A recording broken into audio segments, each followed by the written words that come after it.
My name is Tristan, and I'm part of the bigger picture here at AfriCat and Okonjima. My responsibilities, oh my goodness, they are, it's a long list. But yes, my bigger focus is marketing for Okonjima, because tourism is what keeps the greater picture of AfriCat and conservation and research alive. So marketing is very important, because that's how our guests get to hear about us and come to visit us. And yeah, it's great to see tourism being more and more interested, not just to tick off something that they've seen, but to be able to understand it. What an exciting evening.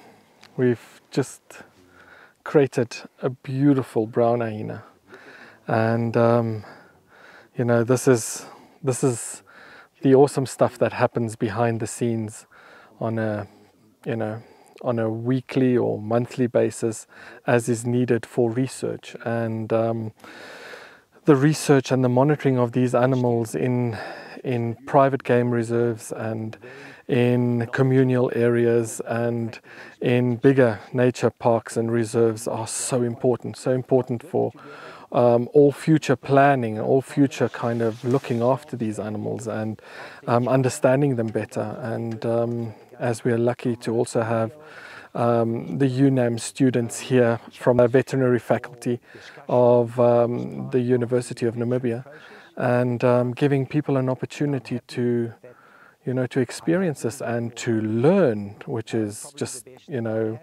hands-on experiences is what it's all about.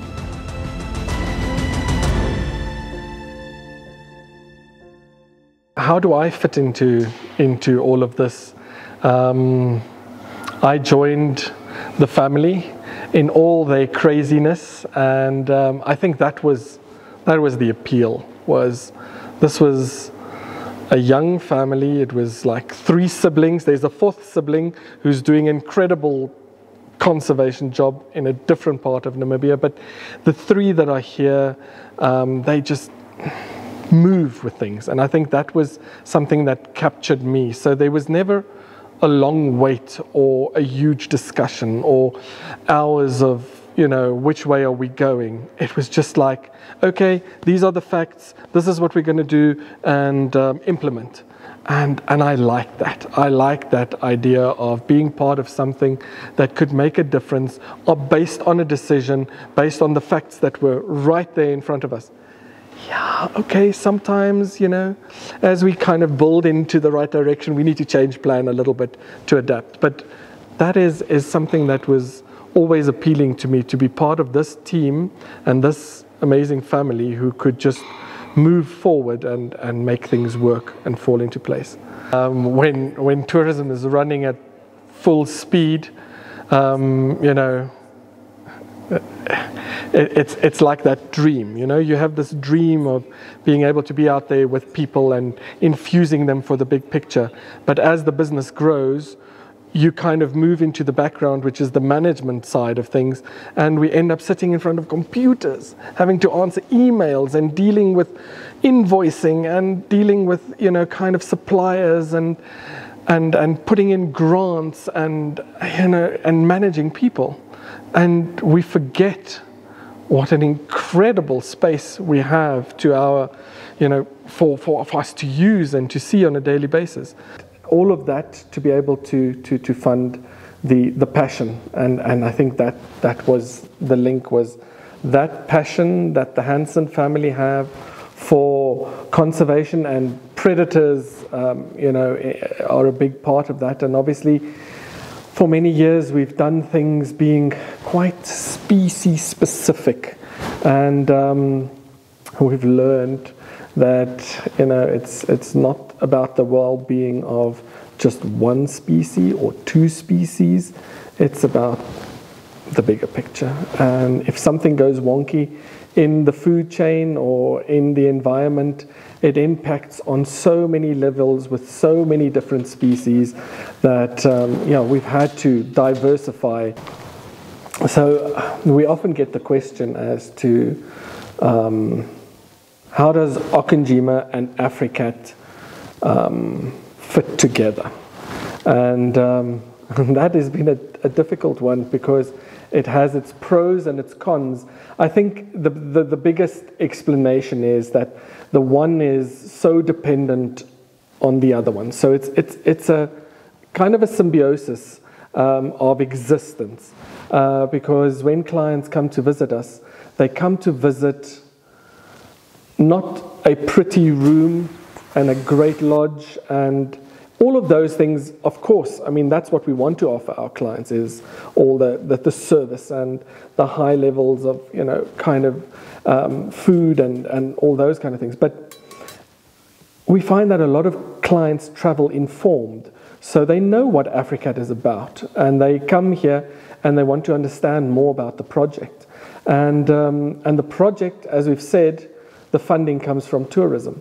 So again, that is that big link and that big symbiosis. AfriCat needs tourism to fund it, and Okonjima needs AfriCat to market, to bring the guests here. And we have to be realistic about this. I mean, at the end of the day, yes, we have these amazing conservation dreams and projects that we support and fund and through tourism. But heck, we need to live, and the people that work here and are part of this incredible team, they need to live. Something that does challenge us is that often when it comes to funding for the project, people would look at the business and say, well, you have this business and it's bringing in good money, so you should fund it through the business. And that's the biggest reason why we've built up the business, is to be able to fund this passion and the love for the environment and for the animals and the creatures. But it also sometimes bites us in the butt because people don't tend to give so easily because they feel that there is already money available. And a lot of these research projects need, equipment that is pricey, and it has to come from somewhere else. So you see around here also names and thank yous of to sponsorships and people that have committed to supporting the foundation and the bigger picture over a few years, or have left a legacy for the project, for AfriCat. And that kind of money just, when that comes in, it just, wow, it gives everything such a boost. I think to anything in the world is the more we know about it, so the more we understand about something, the more time we have for it. So education, to be educated about something is just so important, because if we understand it, we become more tolerant of it, and we understand how it lives and how it does things and how it reacts, and all the kind of intricate parts that put that animal or that being or that thing together. So research is a huge part of getting to understand the intricacies of anything.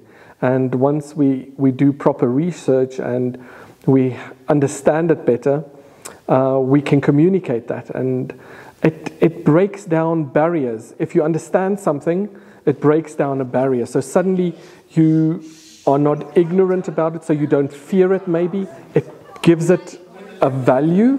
As long as something has a value, it almost has a right to live. Personally, for me,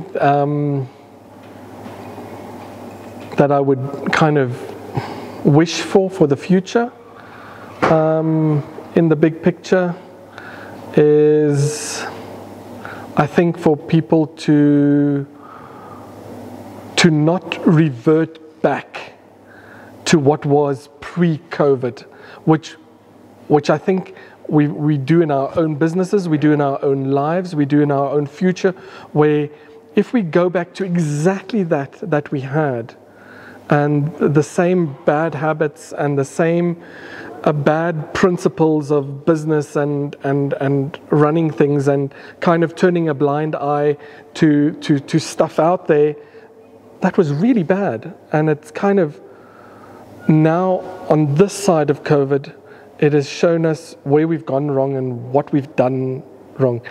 I think my biggest hope, and this is unfortunately where this whole thing comes out, is when we come out of this, do we just revert back to all those bad things? And those, I would wish for that not to happen. I would wish for people to be open enough to taking responsibility for actions then, and thinking twice. You know, we need to respect more.